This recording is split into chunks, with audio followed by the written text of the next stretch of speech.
This is NDTV, and you're watching Classics.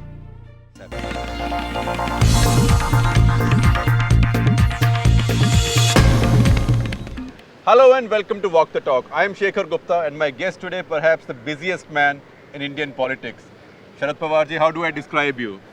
Agriculture Minister, head of NCP, Chairman of BCCI.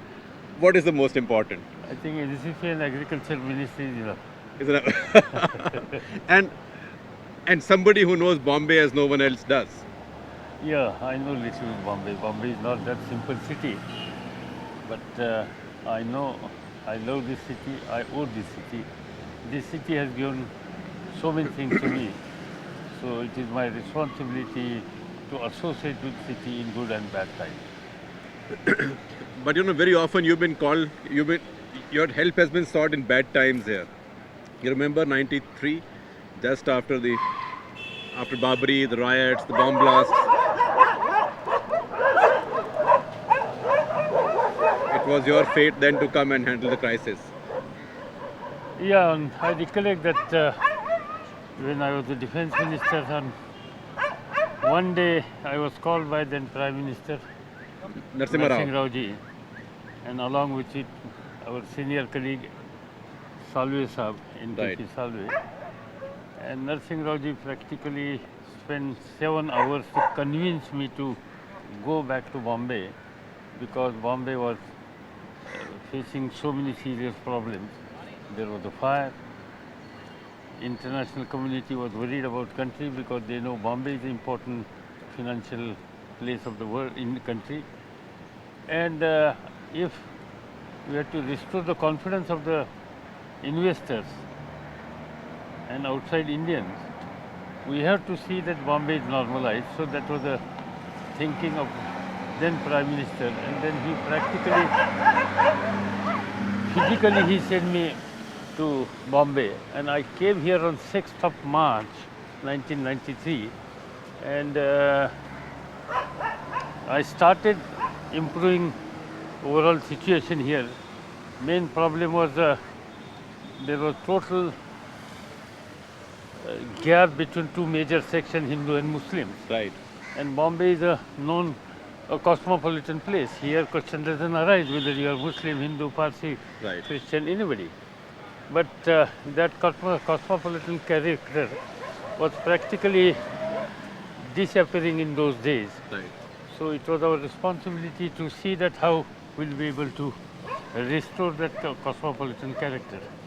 So I was started working, but I recollect on 12th of March, I was sitting in Mantralaya, and about 12 o'clock or 12:30 I heard big noise, and that was the explosion in Air India's office. And practically within 10 minutes I got a message that there were 11 places this type of explosions were there. More than 365 people died. I immediately realized that all these places are essentially dominated by Hindus. Number two, my guess was there must be some design, and that design must be Hindus should react against minorities. So deliberately these explosions were taken out in Hindu areas. That's right. So I realized that this is a basically design seems to be there should be the riots. Right. So I straight away went to the television and I misled people, deliberately misled people. Instead of 11 bomb explosion, I told 12. I see. And one of the place which I mentioned was Masjid Bandar. It is dominated by minorities. I see. So I tried to send a message. It's not only in Hindu area, it is in Muslim area also. And I also said that I have seen, because I immediately visited the Air India's building.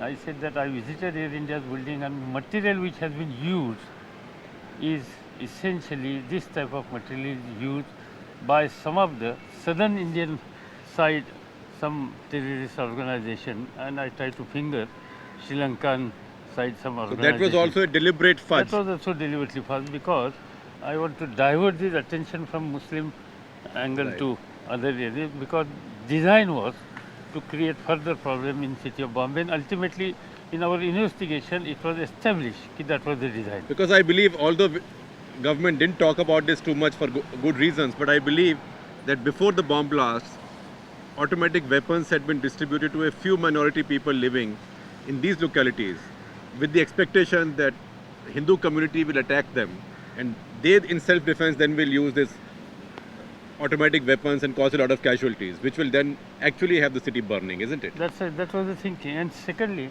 there was one more thinking. After investigation, we found it. When this type of situation created, definitely minority gets suffered. Right. And in some of the minority families, you can see some angry youngsters are permanently available for you to create this type of mischief Right. anywhere in the country. Right. So idea was to recruit, and for recruitment, see that those who are suffered, select them, catch them, train them, and use permanently.